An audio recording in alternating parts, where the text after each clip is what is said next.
Good morning, everyone. Did everybody get to the last session? Yes. That's some pretty powerful stuff, wasn't it? Just wanted to introduce you to the next session. It's mediators, facilitators, and other communication consultants. You know, we're always, I'm getting calls from you guys all the time about looking for a mediator or a consultant or somebody to help with a specific issue that you have in your county. And so what we've got a panelist of great mediators, communicators, University of Virginia, Weldon Cooper Center, to talk to us a little bit, give us the pros and cons about hiring mediators, when we should reach out to mediators or facilitators or any kind of consultants.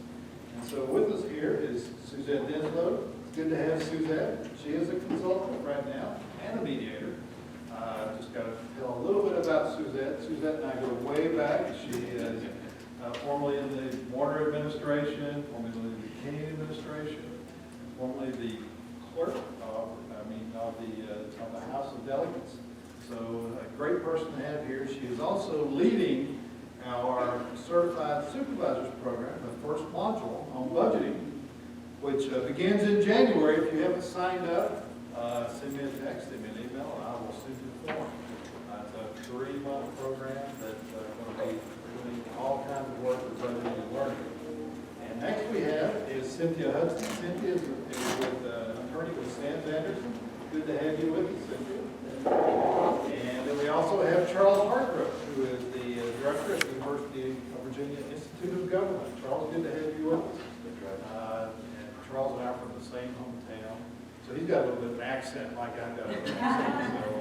So it's good to have you all here. And I'm going to turn it over to you all, let you do your thing, and educate us a little bit. Thank you. Great. Well, I'm going to use the mic so that everybody can hear me. Can you hear me? Yes. Mic's on. So as Dean said, I'm Suzette Denslow, and I am recently trained to be a mediator, so I'm very excited to be doing more. And one of my colleagues, Jane, is here Jane Ditmore is almost in the front row, and she is a certified mediator and mentor, and can tell you more about mediation as well. But first I want to put the context in how we framed the panel, which is, when do you know that you should use a consultant or a mediator or any kind of consultant, and when maybe should you not use a consultant? As many of you are elected officials and others of you are appointed officials, and you obviously have to be cognizant of the public and how they respond to your use of consultants. So you might want to use many ways you would use a consultant. You might have a strategic plan that you want to do, and you want an outside expert or somebody trained to help you with a strategic plan. You might want one of your business practices reviewed by an outside person to tell you if there are better ways of doing something. For example, the building permit function, which in a lot of local governments is the cause of a lot of angst and complaints. So bringing somebody in from the outside who knows how building permit processes work to do an assessment of yours, that would be a reason to use a consultant. And you might want to have a mediator. So let me tell you a few words about the role of a mediator. First, think negotiation. And a mediation is a facilitated negotiation. You're bringing somebody in to help you negotiate. And it's a negotiation that is consensual, so the people involved are in agreement as the negotiation goes on. Mediators, the first thing I learned when I took my curriculum training for mediation was mediators do not propose solutions. I was kind of shocked to learn that. I thought, well, who does? And it's the participants who come up with the solutions. And the mediator's role is to help participants agree on, is that mine? Oh, thank goodness. Sorry. The role of the mediator is to help participants agree on the statement of what is the problem or what are the problems, and to make sure there's agreement among the participant on what the dynamics of the problem are. And then the A mediator also helps to facilitate discussing options that could be thought through to address the problem if there is an issue at stake. Benefits, and I should have mentioned that Dean is a certified, or not certified, Dean is, you are certified. Okay, so he's almost a certified mediator. And that's something that you, those of you who know Dean's personality, would be very good at mediation. But mediation can help avoid litigation, always a big draw. It can help people have difficult conversations because there's a third-party facilitator, mediator involved. It can help both sides of an issue or all sides of an issue hear firsthand from people on another side their view of what the problem is, rather than just knowing how you feel from your individual vantage point. And a mediator can be an honest third party, a broker of sorts to help negotiate, a path towards a solution, even if it's a partial solution, towards an outcome. So I'm going to dive into when it makes sense to hire an outside party to do either mediation, consulting, any kind of bringing somebody in rather than hiring somebody to address an issue. So one, it makes sense to hire a consultant when your staff lacks the expertise in a certain area that you need to address. So, for example, in the early days of telecommunications, all governments had to start thinking of, we have to consult with somebody or work with VACO to bring in somebody who can help us figure out how we move forward in telecommunications, because no one knew anything about telecommunications. So that would be an obvious time to bring in a consultant or to use VACO as an outside consultant. You might want to, if you have a specific unique zoning ordinance that you need to develop and your attorney's office is not, it's not their area of expertise, might make sense to go to a law firm and bring in somebody who does understand that kind of particular zoning ordinance. Second, number two, it might make sense to hire a consultant if an institution or a firm, an outside firm, has a specific expertise that you need.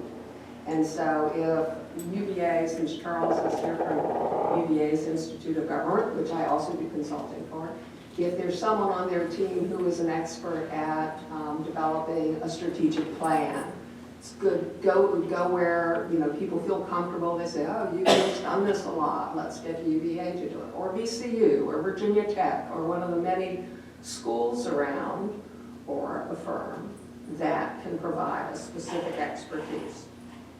Third, and this is similar to the second, you want a specific stamp of approval from someone. So if people in your community think that Virginia Tech knows everything, then getting a Virginia Tech consultant helps you with people who think, okay, they're very nonpartisan, they're very professional, we will go with them.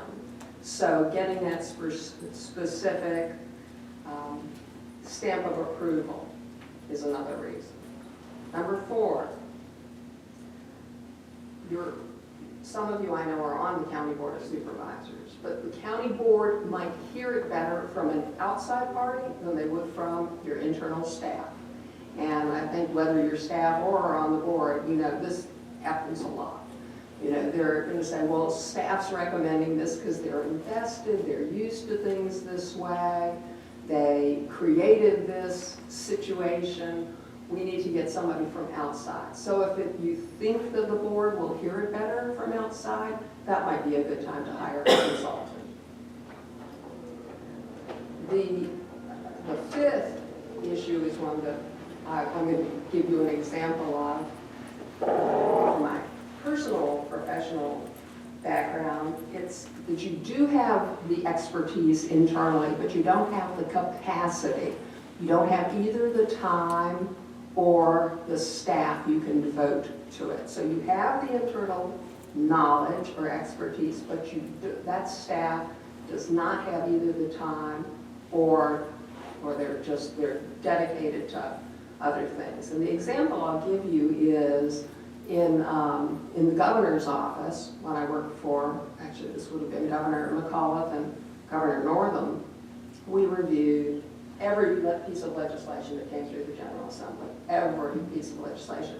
And we especially reviewed it right after the General Assembly adjourned before the veto session. So before the governor signed a bill, or before he proposed amendments to a bill or vetoed the bill, the staff would have read the bill, read what state agencies said about it, read what the Attorney General's office said about it, and before the governor made a decision. So we would review, in effect, 1,200 bills in 30 days with 5 or 6 people being the staff. Okay, if you just do some simple math, that's a lot of bills to review in a 30-day period. And what we would do is we triage, and basically if one of the bills was a rewrite of the Transportation Code of Virginia, which, as you know, is that thick, we would go to an outside consultant. We would say, okay, we have the expertise, we have staff who can review it, but not if it's one of 300 bills that they have to review in a very time-constrained setting. So we would get an outside expert to come in, devote 24/7 to reading this one bill so that they could do it in a 30-day period. So that's when you have expertise but not the capacity to handle it. And that happened with a handful of bills every year. And I'm sure each of you can think of your own examples of when you have expertise but the staff just can't handle it. So the sixth reason you may want to hire somebody from outside is you need a third-party mediator. You recognize that either the internal dynamics or the dynamics with the neighboring jurisdiction are such that you've got to have a third party. None of the known people involved are going to be able to help work their way through the issue. Number 7, and this is obvious, you need fresh ideas. So you want to get outside of the building. You want people who have seen a building permit process go a different way. So you look for fresh ideas outside. Number 8, multiple groups are involved, and this could be any kind of regional or town, county, city, multiple groups involved. No one will feel comfortable if it's the staff of one of the entities who's helping to resolve a problem. You want to go to a third party probably instead. And then the last is that the project is discrete and short-term.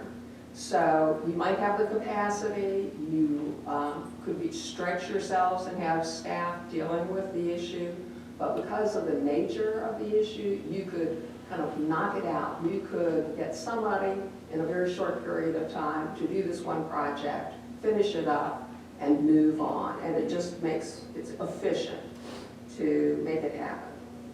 And then, to me, there are most of the reasons not to hire a consultant or an outside party or group can be defined with one of 2 things. So one is your staff is uniquely qualified to deal with a certain issue. So they are the expert. They're a known expert. They go calls them because they have that expertise.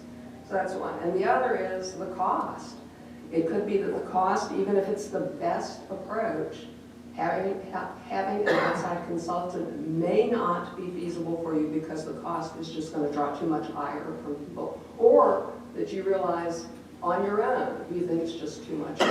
So cost could always be a factor. So I will now turn, and we'll take questions at the end. We've dedicated enough time to have questions. And I'll turn it over to my friend, Cynthia Hudson. And while she's walking up, I'll say Cynthia and I got to work together. I knew of her when she was the city attorney for Hampton, but we worked together when Cynthia was the chief deputy attorney general in the attorney general's office, and I was in the governor's office, and we worked a lot together. not always under ideal circumstances. So, thank you. Thank you, Suzette. We make it as ideal as we could. Good morning, everyone. Very nice to be with you this morning and to follow this very tough act with Suzette. As she mentioned, we been through the wars during the McAuliffe and Northern administrations while I was Chief Deputy Attorney General for former Attorney General Mark Heron. But tying that experience and that as a former city attorney for Hampton, and prior to that, a private practitioner for many years with McGuire Woods, all of those experiences have led me to be tapped by Suzette to accompany her in discussing circumstances where a third party outside of your regular legal relationships might be helpful in facilitating various efforts that you might have underway. We talked about and Charles, after Suzette giving this broad overview, kind of zeroing in on some more specific examples that I will have to very carefully navigate, given that some of those examples arise from experiences with folks in this very room, or at least folks who represent jurisdictions in this very room. So I'll be very careful in doing that. In looking back at my experience as a city attorney in Hampton, and I did that for about, I don't know, 10, 12, 14 years. One of the examples from that experience that really comes immediately to mind, and in terms of the utility of bringing in a third party, not because we did, but because maybe we should have, was our redevelopment or efforts or plans to address Fort Monroe and to bring it back, we thought, within the developable area of land in Hampton when the Army decided to bracket, so to speak, the base realignment and closing process that essentially took the Army operations away from that base and left it to be reevaluated in terms of its use. Hampton had been very, very forward-looking in taking advantage of the statutory ability to set up a former federal area redevelopment authority. We hired all kinds of consultants as it pertained to that. When a huge legal issue came up, which totally turned the tide, and that was that the land was not going to revert back, or rather become land within Hampton's ability or legal authority to develop or address or regulate, but instead, due to some very, very, very old provisions and very, very old deeds from the 19th century, that land was to revert directly to the Commonwealth. So we very quickly had to recalibrate and deal with what was a very novel situation. And I think one of the recurring themes or underlying themes of the various circumstances that Suzette described, and it's helpful to bring in third parties, is that this is something that your locality has never dealt with before, doesn't have the expertise, and staff doesn't perhaps have the time or the capacity to develop the various disciplines of expertise that are necessary to deal with an extremely significant and multifaceted issue such as that one presented. For instance, once we knew that this was going to be state-owned property, all of the issues that immediately come to your mind when you think of state-owned property in your jurisdiction comes to mind. Oh, we've got nearly 1,000 additional acres of land that are not taxable. They're not going to be generating any revenue. But at the same time, they're going to need services. The Army would be taking its police force. The Army would be taking its fire department, its building officials. Everything, obviously, that a locality needs to be a locality and to provide services to folks who inhabit it needed to be supplied at Fort Monroe. And Commonwealth isn't typically in the business of doing that. Locality first had to deal with the very real foundational elements of what law applied here to address the relationship between Hampton and the Commonwealth. And first we thought about, well, maybe we need to bring in a third party who can help us identify all of the issues. And I'm happy to say that while we did here and there tap the expertise of third parties, it was mostly in the legal services area. Lawyers are very familiar with the circumstances under which you bring in outside counsel to address very specific and discrete issues. And for varying reasons. It might be because sometimes you need a buffer between yourself and your governing body so that that third party absorbs the shock of the reaction that might have to come from what might not be good news or options that the governing body is particularly interested in pursuing. And Paul Burton, my predecessor as Hampton City Attorney, I think by the time I came in, had been the longest serving local government attorney in the state. One of the first things that he taught me was to know when to punt to outside counsel in those circumstances where the news you have to deliver would be very difficult and might get tied to you. So that was a circumstance where, in dealing with the Fort Monroe issue, one of the thorniest was how should that property be zoned? What zoning treatment would it have? The Commonwealth was working with us, understanding that many of the decisions that had to be made were outside of its area of its usual area of governance. So they did look to Hampton to take care of that work. And we did hire someone that we thought had much more capacity than our land use attorneys had at the time to look at this from a very high-level perspective and then condense it, drill down into the very specifics that had to be laid out to really establish what uses were going to be consistent with what the Commonwealth's vision happened to be. We were also very instrumental in setting up, and with the assistance of some outside counsel and in collaboration with the Attorney General's office at the time, another federal area development authority that was now one that was dominated by Commonwealth representation rather than local representation. But we had to make sure that we had the foresight, had some assistance from third parties to help us in shaping what that authority would look like, because it would be their responsibility then to plan for that new area of state responsibility. We also relied on some outside expertise with respect to a revenue generation model. So there are a number of statutes that we think probably set a precedent for how anything even remotely like this might be handled in the future as it related to how Hampton might get revenue from the services that it necessarily would have to provide to this state-owned property.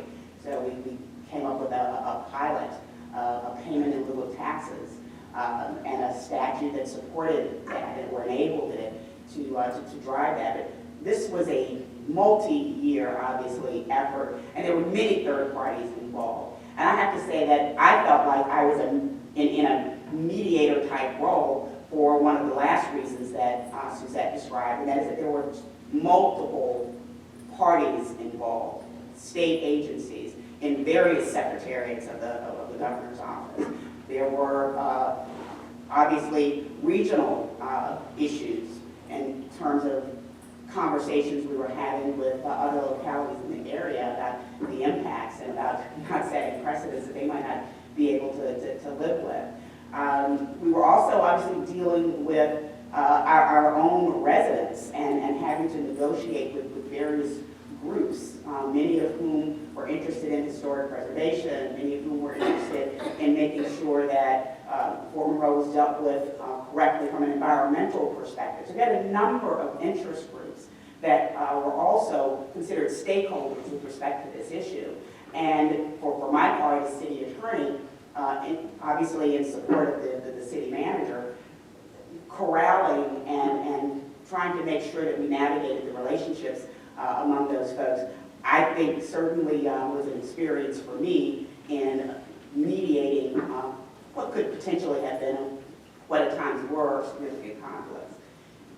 From my experience in the Attorney General's office, I think I very often felt like a full-time mediator or conciliator on behalf of the Attorney General. I know Suzette can speak to that. Working directly for and so closely with a statewide elected official who has many promises to keep once they achieve office involves very often some careful conversations with folks who come to collect on those promises, and making sure that you leave those conversations with the expectations of that constituent managed, and with the statewide elected officials' reputation and intact, requires some fairly depth, again, navigation and development of skills that I think speak well of any third party that you would call in to navigate any particular situation that you all might have. But more specifically, we were called upon directly, as a more specific example, in the Attorney General's office, and Jan Proctor here from Accomack will remember this very vividly. I think it was probably the same week of the 2019 General Assembly elections, that Thursday following the election, that the agency, I think we have a meeting this morning down in our big conference room, and we're going to be talking about, well, you'll see. So I came into this meeting, and are all around the table, I think there were representatives of maybe 10 different labor unions. And in particular, those labor unions were interested in the Attorney General's assistance to legislators that they had identified who would carry legislation in the 2020 General Assembly to enable public sector collective bargaining. So I'm picking up on the thread that you probably last saw me dealing with at the last PACO conference where I spoke about public sector collective bargaining. And that's kind of where my association with that, or current association with that topic began. Because we did indeed, and Jan and I in particular, got in touch with the staffs of those legislators. Again, and in kind of a facilitative, kind of third-party capacity, because typically legislators work with the Department or the Division of Legislative Services to draft legislation, and obviously with some stakeholder input and help. But the Attorney General's office in this case has been specifically asked to kind of come in a consultative capacity to help inform that legislation. And that's exactly what we did. While the legislation that ultimately came out was nothing like what Jan and I suggested, nonetheless, it was a significant experience in, again, facilitation is what we saw as a third party to that process. And I think speaks as a very significant example of how it can work, at least conceptually. And finally, I'll just speak about, from a private practice perspective, more recently, and I came out of the AG's office just right before COVID in early March of 2020. And of course, all of us remember the summer of 2020 as, at least what I call in my mind, the summer of social justice unrest. And out of some of the experiences I had had in the Attorney General's office, I've been called upon by a number of jurisdictions who were the sites of protests night after night after night through that summer following George Floyd's death. And they were looking for, again, neutral third parties, or folks that they saw as neutral in the eyes of their city, county, or town residents to speak to some of the issues that their constituents were demanding that those governing bodies speak to, particularly, of course, as related to police-community relations. So bringing a third party into that kind of situation certainly is, I think, a very ready example as in terms of capacity, reliance on someone that others may see as an expert, especially in situations where the folks who are demanding some response are not necessarily trusting of the status quo and of the existing government personnel that they're normally dealing with or elected officials, if they see someone who, at least the governing body indicates is experienced or trusted or has some base of knowledge to speak to that issue and to help inform the decisions and response to it, that's often a very, very, very useful way to use a third party. And I know what has been a very difficult situation for local governments to deal with and are still dealing with. But with that, I don't want to use it while Charles is coming. I'll just say thank you.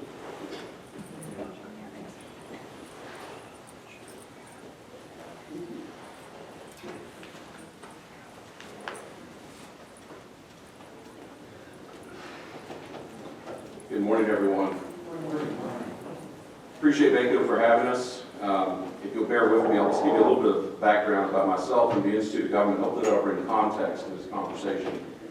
So I'm pleased to be here with Suzette and Cynthia, and so I'm the director of the Institute of Government, part of the Walden Cooper Center for Public Service at UVA. We have offices here in Richmond, which is where I work out of, in Charlottesville, and we have a couple of our teammates here with us this morning, with Suzette and also Jane Hitmar. Both of which have great experience in both state and local government, and also as mediators, and have been doing some work with us recently. I joined the Cooper Center about 3 years ago after a long career in local and state government. I spent about 20 plus years as a manager or a deputy manager of Virginia localities, working all over the state from my hometown in far southwest Virginia, Gate City, my first job a long time ago, to my last job in local government as deputy city manager of Lynchburg a few years ago. Took a brief sojourn with local government and served as chief deputy commissioner for Virginia Department of Taxation for a couple of years before I joined the Cooper Center. So I tell you all that to sort of give you a background of I've worked for elected officials for all my life basically, and typically elected bodies in local government. And one of the things that we do at the Institute of Government is provide professional and technical assistance. Most of your county administrators and your deputies and human resources folks know us very well, and we work with them on a regular basis.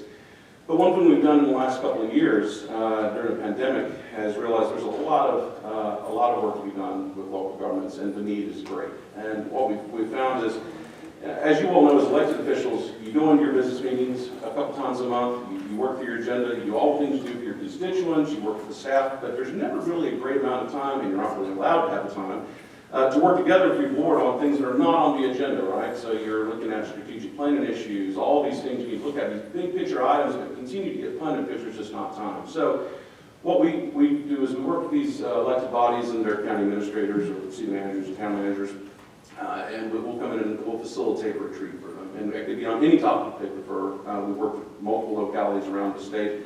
We'll actually be in Middlesex County working with board of supervisors later this week on a retreat. So very excited about that. So one thing is getting elected officials the chance to, quite frankly, brainstorm, because you're always in a business session. So I think that's really important for the staff, the leadership team of the organization, and you as board members to take that time to really think short and long term about what's best for your community and what the vision you have. That way your staff can go out and do that work. Another great example of where this comes into play, we talked about subject matter experts, and I think Cynthia and Suzette talked greatly about that and very effectively, particularly the work in Hampton at Fort Monroe. How many casino experts did local governments have on their staffs in the last couple of years? Probably not a lot. So there are clearly issues that come before us as local governments that we have to navigate. Sometimes we're knowledgeable of and it's familiar to our community, and sometimes it's not. And to their point, it is good to occasionally have a third party come in and sort of maybe bear the brunt of a negative issue or help you with that. A great example of that's crisis management and public relations. Unfortunately, things happen in our world, just like we've had in the last 12 hours at UVA. So there's unfortunate issues that you have to navigate as local government elected officials, and so you have to find those experts to help you in that time of need. Another great example of something that we found is helpful is, honestly, roles and responsibilities. No one's an expert on local government when you first get elected to office, just like no one's an expert when they first get hired as a local government staff person. You've got to learn all these things. Now, VACO and VML do a great job of giving you guys, the introductory knowledge for you to be successful elected officials and successful in your community. But we do come in quite a bit and work with folks on understanding the difference of the board's role in working with policy, passing the budget, all of those things, hiring and firing, county administrator, county attorney, all of those folks, but also vendor roles at the county administrator and their staff and what they do on a day-to-day basis. And I think that's even important now because we've seen such a huge turnover because of retirements. A lot of long-term elected officials have rolled off. Same thing with county administrators and leaders and their leadership teams. So I think that's really important as well. Another great example, I think we all have experienced this, land use planning. You're doing a comprehensive plan or some other significant document, I think it's really important to take into consideration. Now, if you have staff, as they mentioned, on hand that has that expertise, that's fantastic. But what we see in a lot of small, medium-sized localities, they don't always have a team of 15 planners that can do long-term planning, short-term planning, zoning. So trying to find where the gaps are in your organization and working with your staff to identify those so you can make sure you've got the best information possible to make decisions as elected officials. Another great example of this is organizational development. While most localities have a human resources director, let's be honest, in most localities outside the very largest ones here in the Commonwealth, very few times do you have someone who's dedicated to organizational development. People are managing payroll, they're managing benefits, they're onboarding their staff, they're doing all those things to keep the organization running. But organizational development is not something that's always a focus. And so I think it's important to find people like VACO who do this work for you guys and provide professional development as elected officials. It's also important for your staff to have that professional development as well, and how we can work with them to make sure that your vision as a board is carried out at the staff level.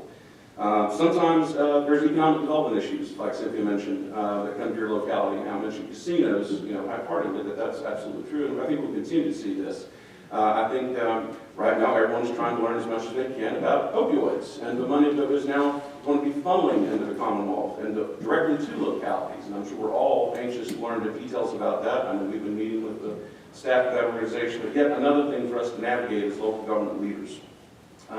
Another great example when I talk about organizational development, diversity, equity, and inclusion. Very few localities have experts on staff in DEI. So if you're looking to introduce that topic or try to figure out strategies in recruiting or retaining your employees or just doing things to make your organization better, another great example of how you can bring in an outside expert with that expertise in diversity, equity, and inclusion.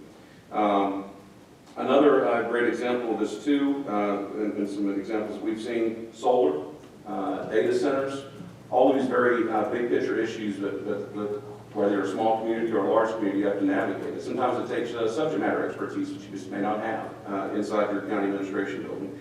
Another obvious great example, bond financing. Most localities, when they go to the bond market, they work with a private sector firm. Same as when you all are searching for your next county administrator. There's a good chance you might work with one of many firms that serve the Commonwealth and doing an executive search for that position, or county attorney, or whatever that may be. So I hope you'll keep those things in mind as you think about when it's appropriate. I can tell you from my experience as a former local government chief administrative officer, especially when you look at the retreat level, we're doing strategic planning with the town council or city council or board of supervisor. I've been in that situation as a manager where I was sort of forced to be the facilitator of my own elected body and my own organization. It's awkward at best. You can get it done and you can get the work taken care of. But I think it's always nice to have that fresh vision, a separate set of eyes that's objective and does not need to be ties to your community to come in and say, hey, just be someone to listen to you and help the conversation go where it needs to so you can make some effective decisions. So with that, I think we will take some questions as a panel. Happy to do that, and so thank you again for having us today. Dean, did you have a question? I did. All right, so our first question is from Dean Lynch at VACO. Maybe not necessarily commenting that we need to on the county administrator piece, but right now I think there's a lot of uncivility in local government, whether it be boards working with themselves or citizens working with boards. And all too often, I think we're seeing county administrators and county managers put in the role, or even county attorneys put in the role of mediator, trying to facilitate some type of mediation within their own board. And, we have a very high turnover right now of county administrators in the state of Texas. And I don't know the guess what it is for county attorneys. But I can't help but think that a lot of that, filling that role of facilitator is not the best thing to do. And I can't help but think that, I've recommended you all, Charles several times, to do the facilitating or mediation groups. So,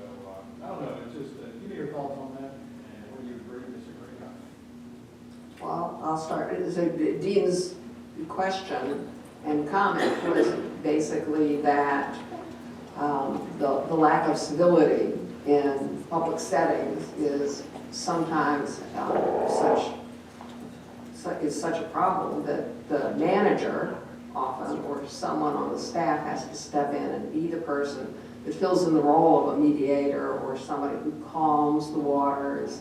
And that may not be the best use of his or her talents, but it may not be where he wants to be, because trying to correct people, in effect, correct your bosses, correct your colleagues, may not be the power position you want to be in as the manager. So it'd be a very excellent time to bring in somebody who, as an outside person, one can, as an outside person, they bring out the best in others, maybe, because company is there. But also, they're also better trained to, and are especially trained to be able to deal with lack of civility. So, Cynthia, Charles, I don't know if you can come up here, or can you hear, when Dean was speaking, could you hear him? Are you able to hear me? Yeah. Actually, Dean's question comes right off of my note page as something that we talked about the last time we did this presentation, and that is, I think, the paramount need for localities, local governing bodies, to embrace the idea of bringing in a third party to navigate, I'm not going to use that word anymore, to manage their relationships among each other. One of the interesting experiences that I've had in private practice, working at Sans Anderson, where we represent so many localities across the spectrum, and very often either serve as the county or town attorney or the city attorney, or we substitute for a while on an interim basis, is that you get to see such a range of cultures and dynamics among different governing bodies, and from one end of the spectrum to the other. And I'm very often left after some of those experiences where the dynamic is dysfunctional, thinking they really, really, really need to bring in a third party and have some kind of retreat just around relationship building or relationship restoration, or whatever the case may be, because it's absolutely true that whoever seems to be the most willing among the staff to weigh in, whether it's the county administrator, whether it's the county attorney, whether it's the county clerk, somebody becomes kind of the default person to manage those relationships, and not very often in ways that are smart for the governing body. I can't tell you the number of different governing body meetings where I'm on my way home back to Richmond, and I get calls from, 3 or 4 of the council members or board of supervisors members from the meeting that I just left, kind of asking me to weigh in about something that happened in terms of their conversation among themselves on the dais. Cynthia, do you think I should have said that? Do you think I was wrong? Should I have been criticized that way for just making this observation?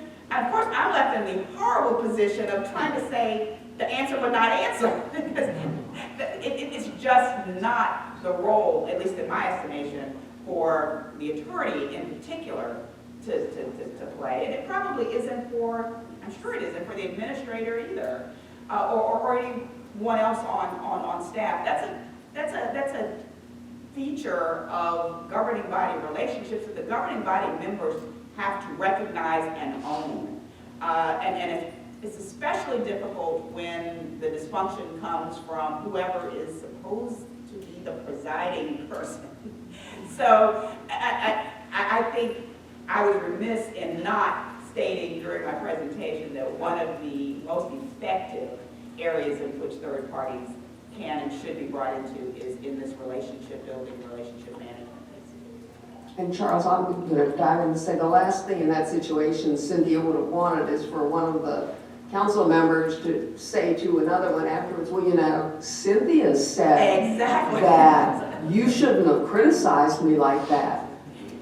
Not Charles, excuse me. Yeah, no, spot on. And this is something we see on a regular basis. We keep track of the turnover of CAOs in local government across the state, no matter the jurisdiction. And it has increased dramatically in the last year or so.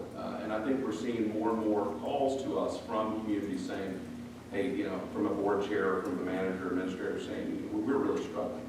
You know, there's some communities out there that are having trouble getting people to show up to board meetings so they can make a decision and have a quorum. So we're talking about severe dysfunction. And you know, we're actually working with a couple of localities, leadership teams at the county administrative level and department level of just how can they function in the chaos for the next 16 or 18 months till we get to the next election? How can we deliver government services to our residents and our businesses with the chaos going on above us? And that's a really challenging place to be. And I think you're absolutely right, Suzette and Cynthia, that you know, having the staff that work directly for and at the pleasure of the board making those recommendations and helping make those decisions, as I said before, is awkward at best, and quite frankly, usually doesn't end well. And there's probably some sort of damaged relationship that's never going to be repaired because of that issue you have to navigate. So I think it's really important to make sure you're taking that time to think about that and have someone make a mediator is a great choice. I think for that type of situation, to try to find some common ground and regain civility and rebuild relationships. Other questions? I would just make a comment that our board, James City County, previously did not function well. And we've been really working on that for the past 7 years. And I have to say, people still come up and comment on that. So we know it makes a difference to our citizens. And most especially to economic development. The people work, businesses tell us they watch meetings of where they're looking at coming, and if they see dysfunction, they don't want to come to that area. So it's something, and we don't all agree. We don't all have the same beliefs, but we work very hard to find what we have in common, personally and professionally on the dais. You know, we don't have 5-0 votes all the time, but we don't belabor the point. I call Cynthia, but that's for a different thing. It's not that thing. So I have to give Cynthia a plug. She's great. So. That's a great commentary, and I agree with you. I think from the normal citizen people that I talk to, the few that I know who aren't in government, they I think would reward that improved civility and behavior. And however, there are some districts in the city of Richmond where actually they like the back and forth, I have to say. Other questions? Other comments? Oh, excuse me. Sorry, in the back, and then Penny, I'll get I you. just want to comment, Darren Coffey with the Berkeley Group.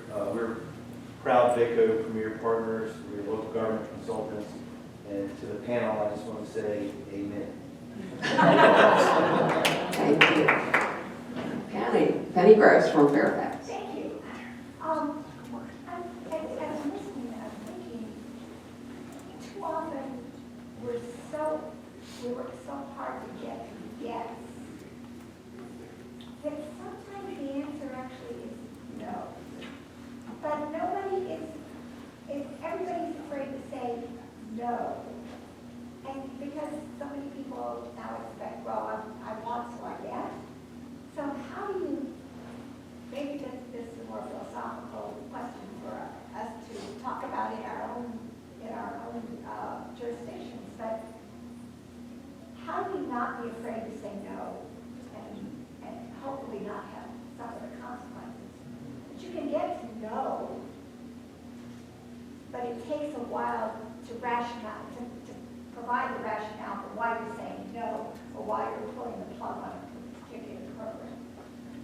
Well, I'll barely start. That's a very thoughtful question and a very thought-provoking question. I know that when I worked for Richmond City government several years ago, we often would delay action rather than say no. Say, well, let's delay that for a couple of weeks and maybe another couple of weeks. But it is hard to get to know. So Cynthia, Charles, but you're right. Sometimes the correct answer is no. I think your question highlights, it just ties in perfectly with some of the examples of circumstances where you might want to use a third party. Maybe you don't want your county executive, county manager, or county administrator trying to get you to know necessarily, or maybe he or she has already laid the foundation for why the answer should be no, but obviously it's not their decision. Very often a third party can come in and lay out the case for the public. This is why you absolutely should not do this.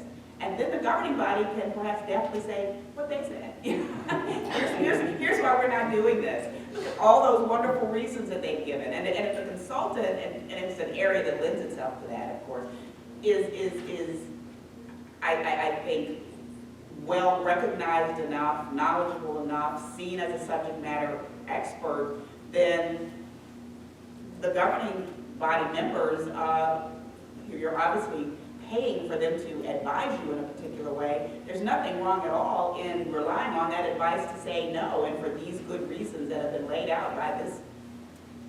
We have researched this, we've looked at it, we've brought this information to bear, and all roads lead to no, so no. I mean, so that's at least one way of doing it, and it kind of shifts it off of you, and what you get lauded for is having made the good decision to bring in that expertise. I just add that to me, to make any hard decision as an elected body, whether it's yes or no or whatever that is, it comes back to having those relationships built before you get to that point.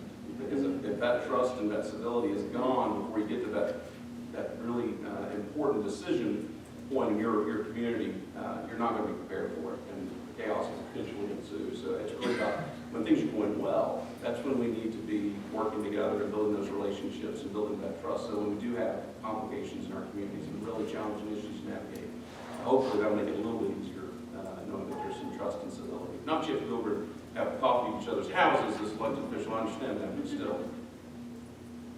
Great answers. Senator Favola. Thank you, Suzette. Thank you to the panelists. I was in local government for many years before I ran for the Senate, and I think you would all agree the big function of local government is managing change. Our communities grow, we have to incentivize businesses to locate, we have to keep our school system running, but it's all change. And I have seen, I guess, in my 14 years that having a very robust process for citizens, all of your stakeholders and the citizens can really participate and get their voices heard, even if it takes, I don't know, 6 or 9 months, however long your process might be. I think it gives you some ability to get to know, because everybody has had their say. Perhaps you can better easily craft a compromise because so many voices were heard. But I just think there's some value in local government having a really robust community input process for their decisions. And I would just like to comment on that. It's a great point and a great reminder of the benefit of the sometimes very long and very arduous task of public hearings. Yes. I guess you could even get a facilitator to help at those public meetings. If they're super contentious, but having the public continually involved in a controversial issue, I have found at least, has been a benefit. Yeah. I think we echo the sentiments expressed, Senator. You'll recall, Suzette, well, everybody will recall that during the time that we were working in, that I was in the hearing administration and you were in the college administration between 14, 15, 16, and the rash of police-involved shootings that, were just calling for, had constituents calling on elected officials to do something. What are you going to do about police-community relationships? And we didn't know. And obviously the AG's office, with the AG being the chief law enforcement officer, one of the, I think, most important and meaningful lessons I learned was of the nature that you described when our chief of staff, and of course Kevin O'Halloran, who was your chief of staff, was the speaker's chief of staff during your time as clerk, and just such a savvy person. And Kevin would start our attack on every problem started with engagement of stakeholders. So we set up meetings with Congress people, we set up meetings with legislators, we set up meetings with police organizations and the Sheriff's Association, with the NAACP, with you name it. If there were an interest group that touched that issue of police-community relations, for 3 months, we met with them, and so that we took down everything they said, and then from that engagement, we formulated some steps that we could take in our capacity as the Attorney General's office to address the fervor around that issue. So I absolutely agree. Stakeholder engagement, huge. And if a no comes out of that process, you're right, it's going to have some more legally. And to Cynthia's earlier point, you know, if it was that complicated, it would be nice to bring in a facilitator, because the staff, even taking notes and hearing what everyone said, still could be wondering at the end of the day, what do I do with all this information now, and how do you cut it into actionable things that can be done to address the many voices you just heard? It is a skill set, not necessarily my skill set, but it is a skill set. Other questions?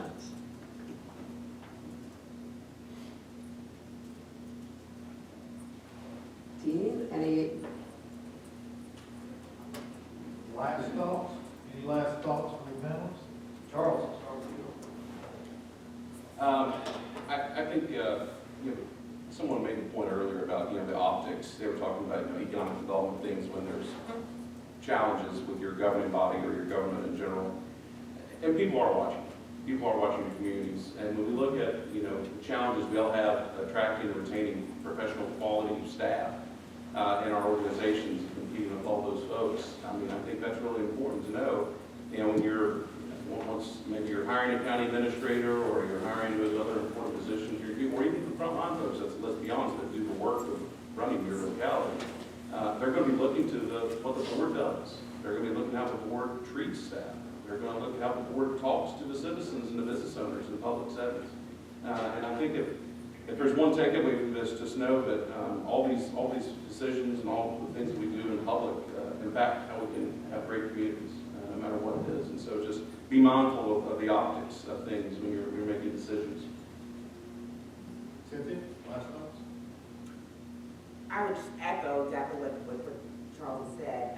When you keep reminding yourself of why you're doing what you're doing and the larger impact of it, sometimes answers become a little bit easier, including answers as to whether or not you should perhaps rely on the input of a third party to assist you in your decision-making process. I know that for me, and I don't care how long I'm in private practice, I will always see myself as having a public servant's heart, since that's where I've spent most of my practice was in government. I know that all I have to do is remind myself of the good stuff that comes out of what we do and how existential it is. And although I don't only play a supporting role, it somehow gets you to the right decision points. And we're just trying to add to your toolbox of decision points with this discussion.